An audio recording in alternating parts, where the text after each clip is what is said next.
Une femme de 81 ans vivait depuis des décennies avec un fœtus calcifié dans le ventre.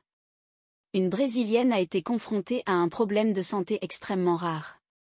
Après avoir ressenti des douleurs abdominales intenses il y a quelques mois, les médecins ont d'abord suspecté un cancer. Cependant, des tests approfondis ont révélé la vérité, elle portait un fœtus calcifié dans son ventre depuis 50 ans. Dans un village entre le Brésil et le Paraguay, Daniela Almeida Vera a été retrouvée avec un fœtus calcifié ou lithopédion. Les médecins ont utilisé des scanners 3D sophistiqués pour déterminer qu'elle portait ce fœtus depuis 56 ans, datant de sa dernière grossesse en 1968. Daniela Almeida Vera, mère de cet enfant, a été soumise à une intervention chirurgicale urgente le 14 mars, afin d'extraire le fœtus calcifié.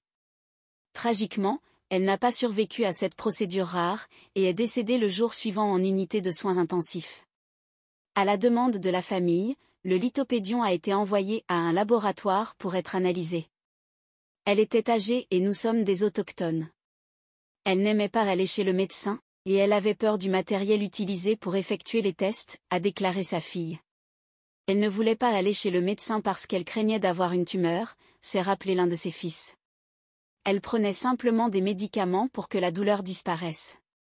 Sa mort et la découverte de ce fœtus calcifié a choqué ses proches. Nous sommes sous le choc, il y a beaucoup de tristesse, a confié sa fille aînée. Elle était notre mère et la seule à nous protéger, et maintenant elle est partie et nous nous sentons perdus.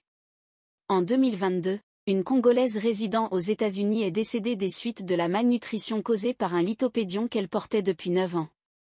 Le cœur du fœtus, issu d'une grossesse extra-utérine, a arrêté de battre et de croître, entraînant sa calcification dans le corps de la mère.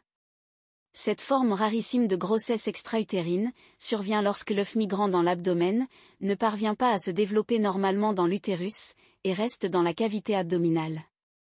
Cependant, dans certaines situations, le corps ne parvient pas à éliminer le fœtus, et celui-ci se momifie progressivement. On recense actuellement environ 340 cas de lithopédon dans le monde. Ce phénomène survient dans 1,5 à 2% des grossesses extra-utérines, et est principalement observé chez des femmes issues de milieux socio-économiques défavorisés, et n'ayant bénéficié d'aucun suivi médical prénatal.